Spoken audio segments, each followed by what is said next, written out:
Welcome back.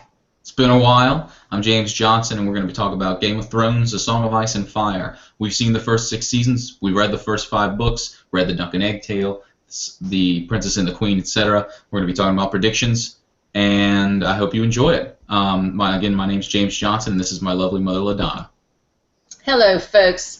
I know that all of us in this community are chomping at the bit as we wait for the delayed version of Season 7. And also, James, we have read all the chapters that have come out that relate to Book 6. Also, I'd like to, if I might, give a shout-out to Trial by Trivia with Tarzan and Lola and all the folks there. Thank you so much for inviting me. It's been a really fun time, and it's been for a great cause. So I hope you all will take a look at that and donate, please. So I think it's Guardian Angel Dogs who help disabled people. Even $10 or $20 would help a whole lot with that cause. So if you would look at it, I'd appreciate it. And it's a lot of fun. They're just doing trivia for Game of Thrones. And my mama has gotten to the quarterfinals. Her episode has been filmed but isn't out yet, so get ready for it. They recently had another one with Val, and I can't remember what's the guy's name. I don't know, but since they're not out yet, I don't think we should talk about it. That one is out. Yours is not yet. Okay. So in this particular video, I'm going to be talking about Brans. It's entitled Brans Hubris. That's really meant to encompass a whole lot. So I'm going to be talking about Bran as a god figure, what qualities he meets that may qualify him as a god, the lessons he's having to learn, and what its ultimate effect on his interactions with the world later may be. So my mom's going to wait patiently, and I appreciate you being here, Mama. And at the end, she'll try to tease out any parts that I may not have clarified. It's a lot of it's not stream of consciousness, but it's a lot of random topics that are molded together that do have a central theme, but it may not come off as fluid as I intend. So Bran may be becoming an omnipotent, omniscient, omnipresent, omnibenevolent, eternal God, and I'll explain how as we go along. What lessons does a God need to learn? And how does he learn them? Well, for all of us, many of our most memorable lessons came from our mistakes. And Bran made a terrible mistake with Hodor. A mistake he had to make. A mistake that will teach Bran that what seems a simple use of his powers can alter someone's entire life, their destiny, their fate, their divine providence in an instant. He has to temper his powers, use them incredibly rarely, perhaps not at all, because he cannot know the lasting repercussions of them. He cannot make a man's choice for him, or a choice for many men, or for mankind. Picture Bran on his throne many years from now. Jon is now king. Jon has a connection to Bran, a god that speaks to him, but who does not command. And Jon is at a crossroads in this moment, dire straits, and seeks God's advice. They can bounce ideas off each other for hours, but if there ever came a time when Jon could not bring himself to make a choice, a time at which Jon wanted God to bear that burden for him, God would softly remind Jon in Bran's voice that you must make that choice yourself and live with it for the rest of your days, as I have. Bran must not take the will of any man, but he can converse with them, compare ideas, give advice, and see if they take it, but a man must make his own choices. Imagine Ned at the Tower of Joy. He finds his sister, who he fears dead, only to watch her die as he's handed a child. Ned didn't choose to become Lord of Winterfell. It was chosen for him. He didn't choose to marry Catelyn. He knew he had to, and he didn't choose to care for Jon, but he does. And Ned will never be finished with these tasks. They will last his entire life, end only upon his death, but Ned does them because he's compelled. Honor compels him, his internal voice. So imagine Ned holding that baby for the first time, knowing he will have to care for Jon, protect him, nurture him, love him for the rest of their lives. And for a second, he remembers the voice he just heard as he was bounding up the tower steps when the wind whispered, "Father." Obviously, Bran didn't know the impact he would have, what was about to occur. But what an impact! And having that kind of impacts on someone's life can swing both ways. With that much power, you have to be mighty careful what doors you open and what doors you shut. When Hodor is standing up against that door, holding it with every last ounce of self he has, that isn't Hodor doing that. It's Bran. In previous episodes, when Bran wargs Hodor, both Bran and Hodor's eyes roll back and then return. We watched this happen before the door scene. We know that Hodor doesn't fight on his own. He cowers. Only Bran can make Hodor fight. Ironically, that's what Ned tries to do to Hodor when they're children in Bran's vision, before Old Nan tells Hodor to drop the sword. Bran repeatedly forces his will upon Hodor, and we pull for him because he saves his life and the lives of others, Mira, Joja, Asha, Rickon, and Hodor himself. When Bran wargs Hodor to stop his screams in the tower, or to kill Locke, or to save Mira, what gave Bran that right? There's a fly in here. Oh, I got him. Had to be done. I apologize to anybody who just watched that. I just heard the ka-thunk of insects dying. When Bran wargs Hodor to stop his screams in the tower, or to kill Locke, or to save Mira, what gives Bran that right? Is it because it's the logical thing to do? Is it because it's what saves the most people? Why doesn't Hodor have the right to cower? The right to control his own body? Perhaps it is because Hodor's cowering is a loss of his own control over his own body, and Bran is merely asserting the proper action. Perhaps. But this time, at the door, Bran takes all of Hodor's will to the very limit of Hodor's very existence. And it's only in this moment that Bran is forced to realize the flaw in his ever having taken Hodor's will. It is a selfish act. At that door, Bran forced Hodor to sacrifice himself. And why did he do it? To save himself. To save Bran. Now, we know it wasn't a calculated choice. It was reactionary and quite arguably the most beneficial and practical action that could have been taken by anybody in that situation. Even Mira supported it. Wake up, Bran. You have to warg into Hodor. But Bran took everything from Hodor. Bran took his potential, his will, and his life, all for selfish gain. Hodor was told by his mother not to fight, but what if he had? What would that have made him? A great fighter? Perhaps he might have picked up the sword after all, despite Old Nan's telling him not to. We'll never know how good he could have been, just like we'll never know how great a father he would have been had he not been stripped of his confidence and voice, or how great a lover, considering that massive staff he carries.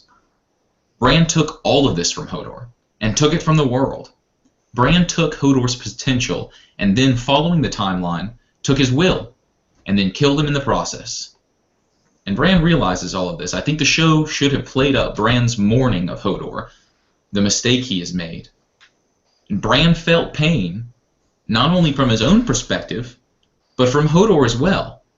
And in the past and present, Bran felt Hodor's pain, even his death, because Bran was in him, making him do these things, forcing Hodor to die.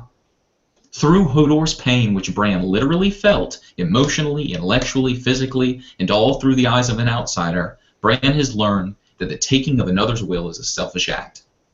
Perhaps this is why Bran chooses in a future timeline to take past Benjen's will, because Benjen's already died. Not only does Bran selfishly force Hodor to die, but Bran shows past Hodor the future moment of his own death, and forces Hodor to suffer not only in that moment, but for the rest of his life, by not being able to speak and being afraid until he is doomed to suffer that moment again. Bran has learned he cannot show someone the moment of their death. By writing it this way, Martin has made an abomination of that act, the act of showing someone in the past the moment of their death, because the person is forever scarred. But what makes Bran want to not do these things again? What makes him not continue on a selfish path? Instead, ask yourself, why does it pain Bran? A, to watch Hodor die. B, to watch Hodor sacrifice himself to save Bran. To know Bran made that choice for Hodor against Hodor's will, and to have felt the horror of young, innocent past Hodor watching his future, pitiful self suffer, having no control over his own self, which is in the hands of a selfish master. Bran suffers as Hodor suffers because Bran has empathy. Bran's empathy stems from having good parents, good genes, kind teachers, a loving family, a dog. His empathy stems from having felt pain himself and learning to feel the pain within those he loves. But Bran's empathy is beyond the bounds of normal humans, because Bran can literally feel another's pain. He's a Greenseer, the ultimate empathizer. Bran can literally feel the pain of another. Bran doesn't want other people to hurt because their pain is his pain. And the longer Bran has this power, the more empathetic he will become. Given an eternity, he could become omnibenevolent. Bran can also see into the future. He saw the explosions of the set before Cersei blew it up. But he does not know if what he sees is the past or the present. Perhaps with visual cues, like the trees being smaller or larger, he would be able to tell. As the further back he goes, the smaller the tree is, like an inverted candle. But for the most part, the future is unknown to him. He has only glimpses, often without any inherent meaning to them, like the explosion of the Sept of Baelor. Though Bran cannot really see the future, Bran can not only see into the past, but affect it. And as when he whispers to Ned at the Tower of Joy. But when Bran shows the future to a person in the past, he gives them epileptic seizures. It's like looking into the face of God. There's a part of the Bible where God's speaking to someone and he shows himself, but he can't show his face because it would destroy the person. I think this is the whole idea of what happens at the end of Indiana Jones, sort of. But so instead God shows the man his ass.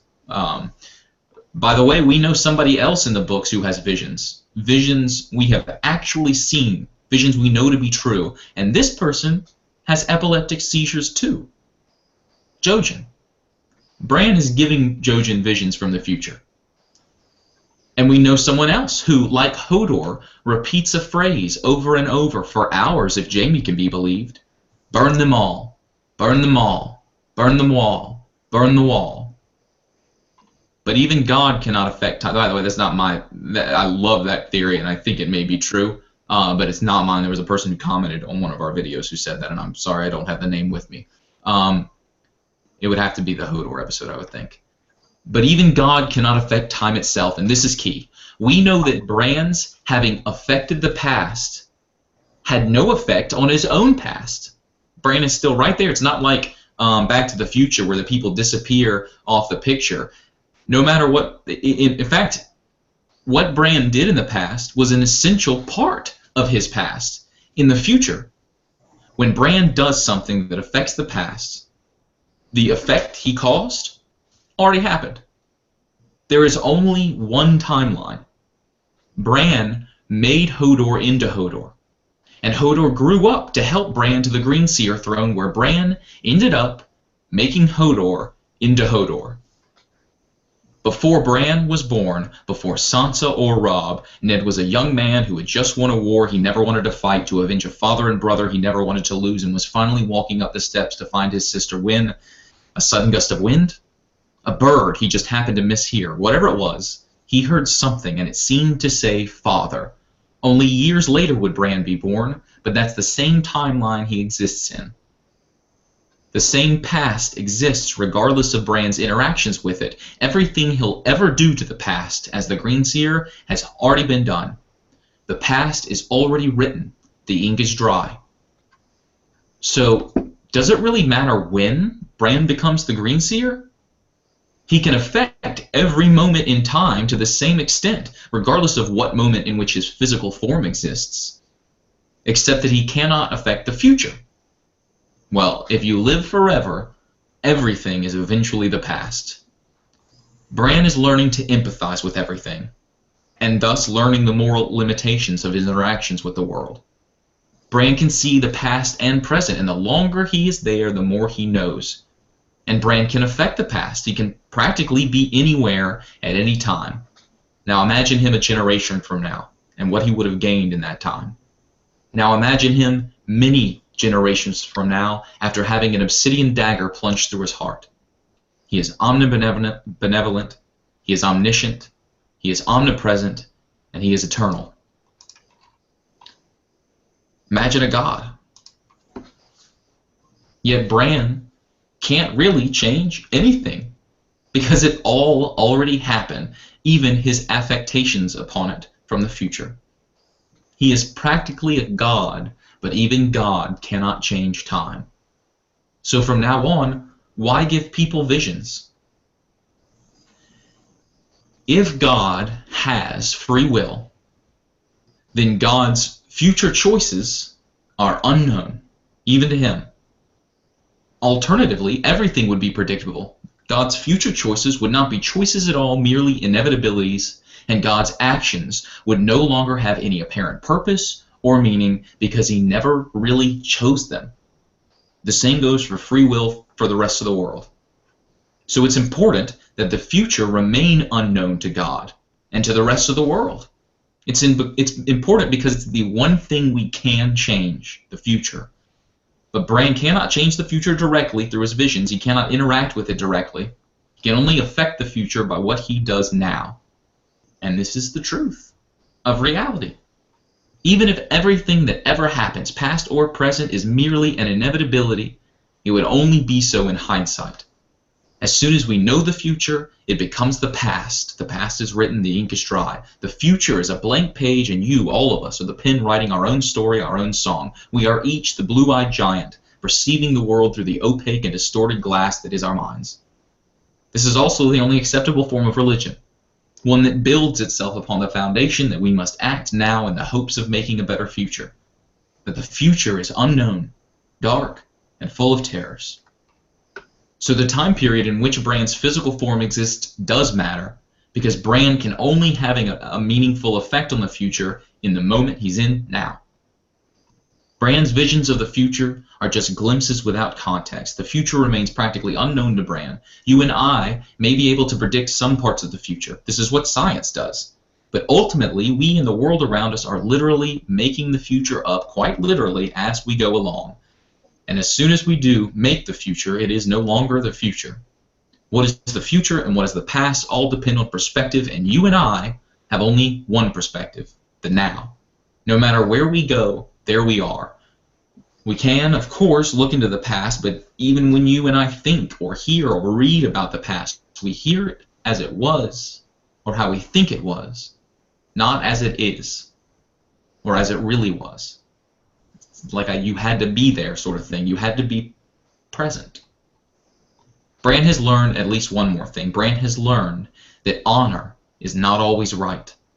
Bran has learned that sometimes it's okay to cheat, to stab another in the back to save a friend, like Halland did to Arthur Dayne to save Ned, or to kill an otherwise immortal mind to save a kingdom, like Bran will do to the Night's King, after Jon kills the Night's King's immortal body, but before the Night's King has a chance to find what Varamir refers to as a second life, moving his mind into another person.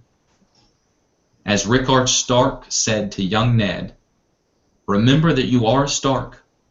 Comport yourself with dignity and try to stay out of fights. But if you have to fight, win. All right, Mama, you got some questions on that one? Let's talk. As you talked, I started writing down almost exactly what was going to come out of your mouth next. It's really interesting. And so you were predicting the future. I was on the same thread you were. First of all, I think it needs to be said that there aren't any gods as we have been taught there are gods in this show. There's the concept of religion, like there is the concept of religion in our lives. But there's no real Deus Ex Machina, God from the machine, that's going to come down and intervene directly in your lives. That is a supernatural being, and I use that in the sense that, you know, they're out there floating and you don't ever see them. But if there is a God-like figure, it is Bran. And I have said it many, many times that the very first book Game of Thrones, in the cycle of the Song of Ice and Fire, the very first chapter is a Bran chapter. And it's a very important chapter. It is from the perspective of a very young, I think, 8-year-old boy. But I think the second or third paragraph in it is really significant, and perhaps a portent of what's going to come. And at the end of it, he's not going to be an 8-year-old child. He's going to be somebody who has truly lived through the centuries, because he will have seen it all through the weirwood net. One thing you mentioned, James, before we get into the topics that make me want to put a wet washcloth over my head because they're time travel stuff, but at any rate, you said, why is Bran different? Why does Bran feel this empathy? It's almost Christ-like, because, you know, when they said that Christ came down and was part human, part God, he was able to understand all the suffering of humanity. Well, Bran came, as you said, and I wrote it down, from probably the only great family in Westeros. I mean, arguably, you could say that the Reeds are a good family, but we really haven't seen the Reeds' interaction. We only see Jojen and his sister Mira speak lovingly of their father. We've seen the Starks. They're a regular kind of family. They're the kind of family you want to grow up in. There are rules. They love each other. They support each other. They're empathic. They're empathic to the point that they're skin changers. I mean, you cannot be more empathic than that. And of course, I would refer to the Varamir Sixskins chapter, which James and I have said is probably one of the most important chapters in the book, because it addresses the idea of becoming a super skin changer. And he's not like Bran, but he's a pretty big-time skin changer. He can skin change many animals, and ultimately he skin changed, or tried to, into the old woman who was taking care of him. And he knew, and he goes through in the chapter saying he was taught that to warg or skin change, I'm using them, you know, interchangeably. I know they're a little different in other books, but warging is an abomination to do it to a human being. And Bran knows that. And I can remember reading the chapters when he first goes into that cave, where the children of the forest are there. When he wargs Hodor, he knows he is hurting Hodor when he does it. Hodor is terrified when he gets inside of him, and Bran still does it. And at that particular juncture, you might argue that he didn't have to do it. It was just to facilitate him maybe going down. I think he went down into like a cavern. He's just using him to make it easier for himself. He wasn't doing it because he was about to die. So this has been a gradual thing where Bran continues to do more and more with Hodor, which, as we know now, ultimately destroyed his mind to a certain point. As to everything else you've said about how that happened, I couldn't agree with you more. You said he needs to learn how to temper his powers. If you remember that when he asked Bloodraven, you know, am I ready? And Bloodraven says, you are not ready. And after Bloodraven dies at the hands of the Night's King, who I'm really not sure, might be Bran. It's probably a different Bran, but at any rate, when Bloodraven died, and Benjen leaves Mira and Bran at the tree, Mira asks him, are you ready? And he says, I'm not ready, but I have to do this. So he's learning as he goes. And, you know, you were talking about Ned being able to hear him.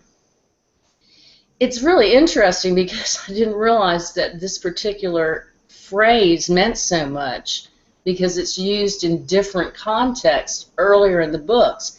But how many times do we hear characters say, words are wind? Now, when we usually hear it, it means that I don't believe you. You know, you can go back on your word. It's just words, but it means more than that. And we see that when Theon is in the Godswood, and he hears Bran say Theon.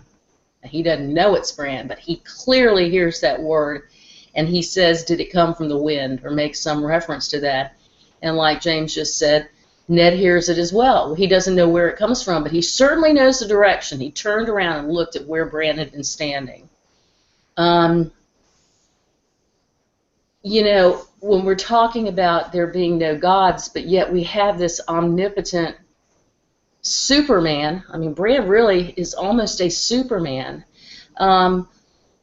When do you intervene if you're a superhero? I mean, with Bran's powers, and if you equate him like Superman, if he can affect the past, and we don't know how powerful Bran's going to be at some point, but if he can affect the past, and James, you kind of alluded to it, when do you intervene in it?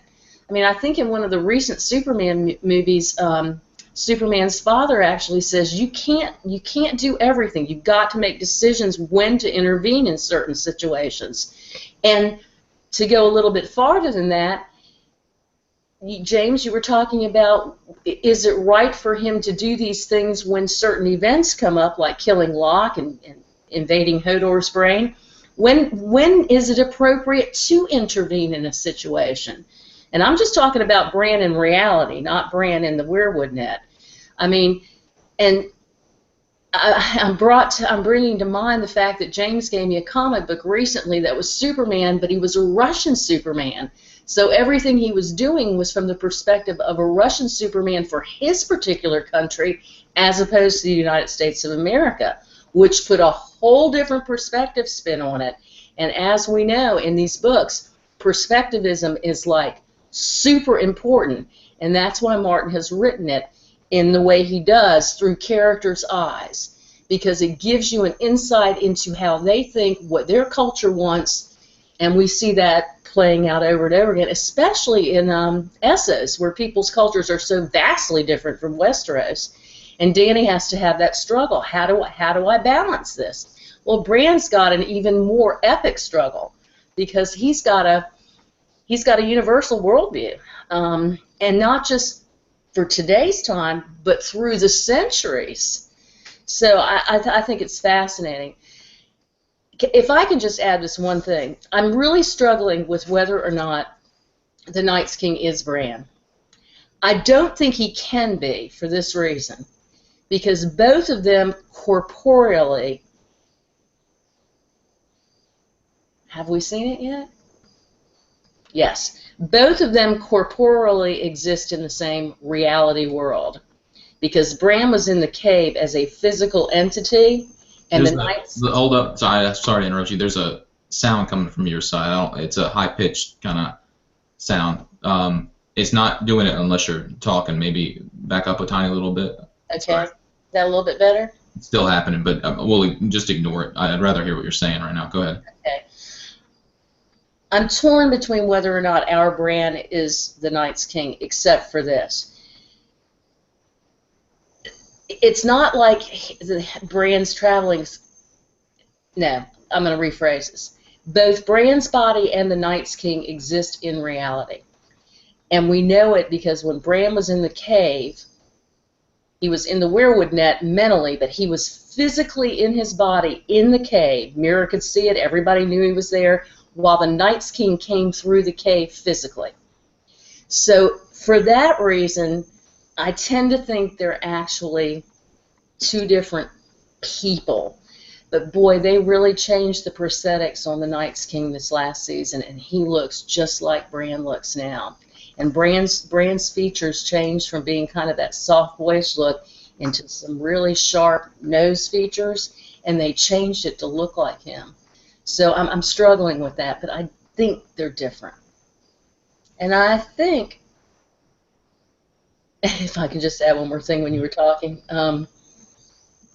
you know, in The Exorcist, who, by the way, was Max von Sydow, who was Bloodraven, he's continually going, the power of God compels you, the power of God compels you to get rid of the demon. And Bran can compel people, I think, through his words. I don't think we've seen how powerful he is yet. And James, I'm going to disagree with you. He does know the future. He may not know that he knows the future, but the visions he sees of wildfire coming through, that did not happen in the past. It was planned, but it didn't happen. And arguably the other thing is he sees dragons flying over the Red Keep. That probably did happen in the past, and I think they threw that in there to confuse us.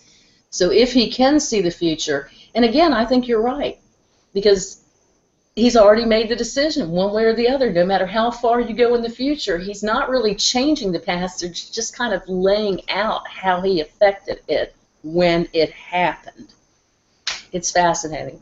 I did mention this at the seeing the explosion. He can see the past. He just doesn't know if it is. I mean, the future. He just doesn't know if it is the future, and he can't affect it. And it's without context, really. It's without context. Yeah, I agree. I have some stuff that. Are you good? Yeah, good. I got some stuff. I just want to kind of summarize, but add a little tiny thing. Bran does. Just to summarize real quick. Bran doesn't want people to hurt, which is a form of, which is like omnibenevolence. He sees everything, so he's kind of omnipresent. He knows the past. If he given enough time, eternally, he certainly has access to it, and that's kind of omniscience. It is omniscience. He can affect minds in the present and the past. That's a form of omnipotence. Other than that, I'll get to that in a second. He can also be eternal if he takes obsidian to the heart. With the exception of the omnipotence, because the Abrahamic God is arguably infinitely omnipotent, can literally water into wine. Can God make a burrito so hot that even he can't eat it? Anyway, but these are generally what Martin has done is created an Abrahamic God. But if what I'm suggesting comes to fruition, despite all of these traits, Bran cannot take another person's will. It's an abomination. I mean, he's going to, arguably, if I'm right, learn this lesson. And if that's the case, he's saying they have to choose for themselves, even if it means the wrong choice. The people have to have free will, even if it means the slings and arrows of outrageous fortune. Compare that to the Night's King. What I've suggested is the Night's King, who is offering peace. No slings, no arrows, no hatred, no pain, no hunger, no fear. But you give up free will. Now, which one of these is omnibenevolence? Which one of these is the Abrahamic God? The one who gives people free will, or the one who asks them to submit? Well, it's like the Old Testament. It's like, well, it's arguably the New Testament too. He forgives people, but you can still go to hell. He didn't forgive it eternally. Which one's the Abrahamic God and which one's Lucifer? I mentioned this in a previous video, but in the poem Paradise Lost, Lucifer has been cast out of heaven after a battle where he was in this story, and arguably in this story, fighting for the free will of angels. And merely by wanting to have free will, that was his fight. And he lost, and he's cast down to hell, and everybody's dead, but he's awoken, he's resurrected, and he awakens, resurrects his closest advisors, and they talk about what he should do. And in order to make the decision, he leaves and goes off on his own. And he ultimately makes the decision that he chooses free will, even if that means forever being in God's bad side. And free will meaning that his choices later are his choices. But when he decides that, he's having a moment where he's trying to contemplate his choices, and he says of God, "Farthest from him is best, whom reason hath equaled, force hath made supreme above his equals. Farewell, happy fields, where joy forever dwells. Hail, Hars. Hail, infernal world. And thou, profoundest hell, receive thy new possessor, one who brings a mind not to be changed by place or time. The mind is its own place, and in itself can make a heaven of hell, a hell of heaven. What matter where, if I be still what I am and what I should be, all but less than he whom thunder hath made greater. Here at least we may be free, The Almighty hath not made this place for his envy, will not drive us hence. Here we may reign secure, and by my choice, to reign is worth ambition. Better to reign in hell than serve in heaven. And I truly think that this is what Martin's getting at with this entire series. You want to respond, Mom, and then we'll close it out? That was excellent, and I'm glad you read it, because a lot of people have not watched The Paradise Lost when it's so long. But yeah, better to reign in hell than to serve in heaven. And basically, some professors have said that that is essentially the same thing one of our patriots said, which was, give me liberty or give me death, meaning I'm not going to bend the knee. We're not kneelers. We're not going to serve. We want our liberty. And that's what Mance Rayder said. And we've got the issue of kneeling and bowing down to authorities that are in power for no real apparent reason or because they're bad rulers. And that's what the Hound says when he finally has had enough. He says, fuck the King's Guard, fuck the city, fuck the king. And he's out of there. And James and I have said, the real thing about this, we believe, is the issue of free will versus submission. And that's what the Night's King is about as well. I'm still curious to see, David and Dan have said they're not going to have the Night's King speak. I think they're liars. I think he's going to speak, and I think he's going to tell us a lot. We may not hear it in the show, but we'll certainly hear it through Bran, somehow. So, thank you for inviting me. Absolutely. And regarding your liberty versus death, I want to say that though Martin has created this free will, arguable chaos, and eternal peace, but no free will, that is what allows him to paint the middle ground, to say we have to give up some free will. Government is that. Family is that. When you bind yourself, when you give up free will because of a choice, and it's not just external, it's internal. Ned's honor, is that free will? Bran saving himself, is that free will? Of course these are free will, but they're that middle ground. And the wildlings represent anarchy, the choice of, they have an anarchical system. But at the same time, they have clans, they have local government. Anyway, one example of that, James, is that Dany opened the fighting pits again. She could have been a complete dictator, but she was willing to make concessions, and that's what we've talked about this before. That's kind of what our Constitution is in the America, and other countries have their own. It is a delicate balance between serving underneath a government and also being able to exercise liberty through our free will and free speech. And that is a very, very delicate balance. And the Night's King's not offering that.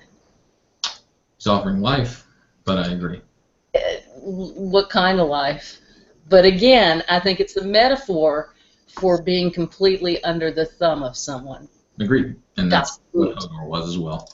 Yeah. Perfect. Hey. Love you, Mama. Love you too. And thanks, you guys, for listening to us. Oh my we God. love you all. Thank you. Bye.